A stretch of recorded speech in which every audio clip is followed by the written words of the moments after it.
Is Imam Mahdi about to appear soon? Are we going to live to see the time of Dajjal? Are we living the end of time? These are frequent questions I'm being asked at this moment, especially with the current situation going on in the world.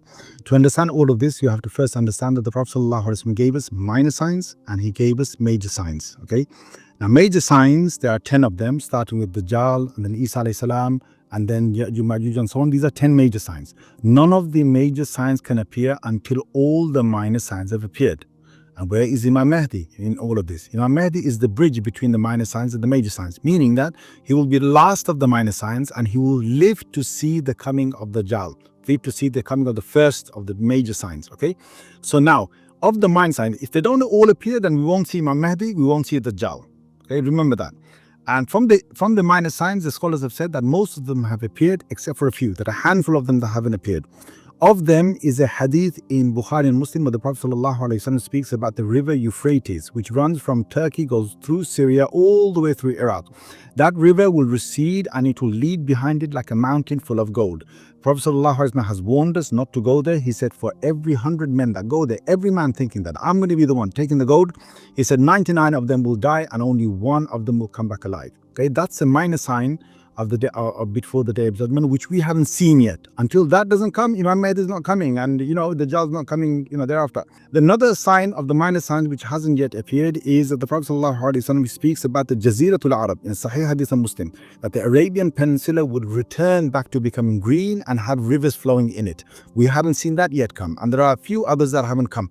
Of the signs that haven't come is the lot of battles that the Prophet ﷺ speaks about before, and a lot of wars that happened before the coming of Imam Mahdi. Okay, so one of them is about, and it's a long hadith about the Ahl-ur-Rum. Who are the Ahl-ur-Rum? The Prophet ﷺ, when he says that word or that phrase, he's referring to the current day Europeans. In his time, they were the Roman Empire. In today's time, it's the Europeans and the people who traveled from Europe going to America, because that's how America was founded, and anywhere else from Europe that they went. These are the Ahl-ur-Rum. Now, the Ahl-ur-Rum will divide into two. There'll be part of them that will be the enemies of Muslims, and part of them will be sympathetic towards the Muslims. Those who are sympathetic towards the Muslims will join the Muslims together in a war and fight the others who are the enemies of the Muslims. And these battles carry on. Some they will lose, some they will win, and so on, until one day the Ahl-ur-Rum that are sympathetic towards the Muslims, with the Muslims, they win over the others. Okay, they live in peace for a little while, and after that, one day they fall into dispute. The Muslims say that we won this last major war because of the Qur'an, and the Ahl-ur-Rum say no, we won it because of the cross. And they have a fight between them now, and in this fight the Muslims are defeated. And the hadith mentions that that Imam Mahdi is coming after this. Okay, so Imam Mahdi comes at the end of sort of this war. Okay, that's one hadith. There's another hadith in Abu Dawud, a Sahih hadith, which speaks about the succession of Khalifas. Now, Khalifa is a person who rules the entire Muslim world. We had this for centuries and centuries, from the time of Abu Bakr radiallahu anhu till about 100 years ago. That whole succession, it comes in again, and there are many successive rulers. One last ruler has passed away. A new ruler is supposed to be elected. They are in Sham at the moment. Rasulullah sallallahu alaihi wasallam speaks about Sham in various ahadith. When he says Sham, he doesn't mean today's Syria only. It covers Syria, whole of Syria. It covers Lebanon. It covers the whole of Palestine. It covers part of Egypt. Covers part of Iraq. Okay, it's a massive part of land.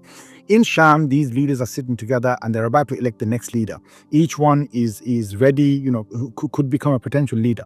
And they have a dispute over who should be the leader. One of these men who could become the leader, he has enough of this. He runs away from there. He goes to Mecca. He doesn't want to become the leader. The others look around. They say, where's that man gone? And they say, well, he's gone to Mecca. So they say, you know what? Let's make him the leader. They come all the way to Mecca. They find this man he's doing tawaf around the Kaaba, and they force him to become the leader of the Muslims, just like the Muslims forced Abu Bakr radiallahu anhu in the past to become a leader of the Muslims. Now, this man is the Mahdi. Now, how do you know he's the Mahdi? Not because of this occurrence, but because of another occurrence that happens at that very moment, which is they left behind them, when they came down from Sham, they left behind them an army. That army becomes rebellious, and they say, well, what? They're making this guy the leader of the Muslims? No, we're not taking any of this, right? So they come with a whole army trying to crush these people. When they get to Medina in a plain piece of land, then the whole land opens beneath their feet, and that whole army is crushed, swallowed inside. when that occurrence happens, we know the man that they gave allegiance to in front of the Kaaba, he is the Mahdi. Now, when Imam Mahdi comes out, he's now going to unite the Muslims together. So his first job is to get the Muslims together. Okay, so he's now the Khalifa of the Muslims. He gets the Muslims together. He comes to Europe for a major war. This is a major war where the Muslims, subhanAllah, Rasulullah sallallahu alaihi wasallam speaks about a third of the Muslims, they are, shuhada, the best shuhada of the day. They're martyred in that war. A third of them run away from that war, never to be forgiven again. And a third of them are victorious with Imam Mahdi. And now Imam Mahdi has the whole of Europe and the European side and the security of a good ruling, and he fills the earth with justice. As much as injustice was there before him, he replaces it with justice.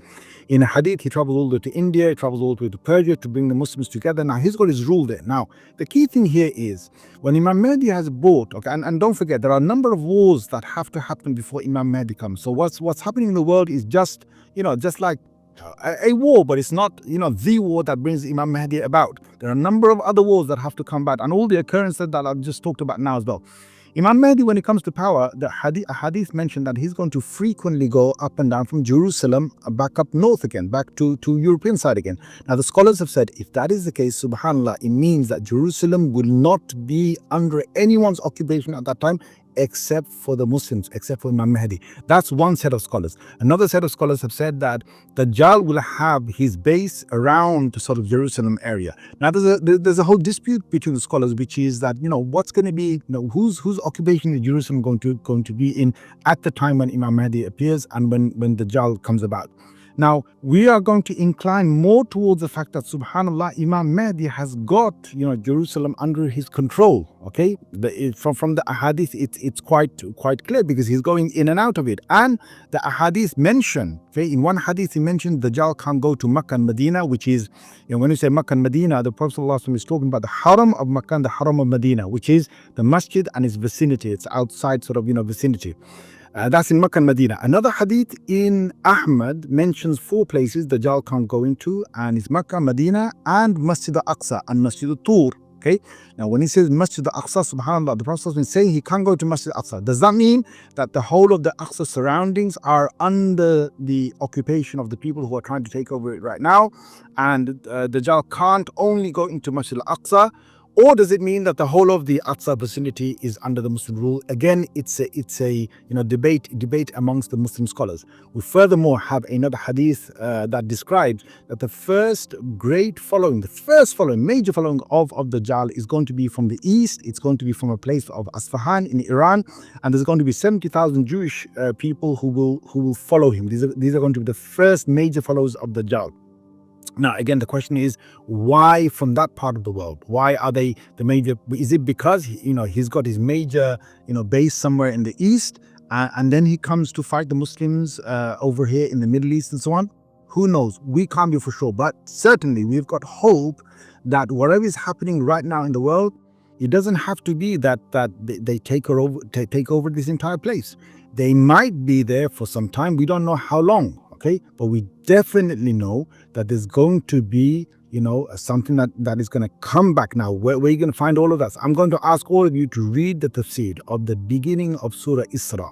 Okay, if you want to know the future of this place of Jerusalem and what's going to happen, well, you look in the Quran, because that's what the Quran came to us for. It came to us to tell us about, about things, that the most important things to us. Why did Allah Azza wa Jal dedicate the first, part of Surah Isra talking about, this place, Masjid Al-Aqsa, and what's going to happen and what happened in the past and what Allah said each time there is a great occupation that happens there, what will be the outcome of that? Allah Azza wa Jal mentioned that in Surah Isra in the beginning. Go and read the tafsir yourself and find out, because there mentioned, whatever is mentioned there of the history is about to repeat itself in the future.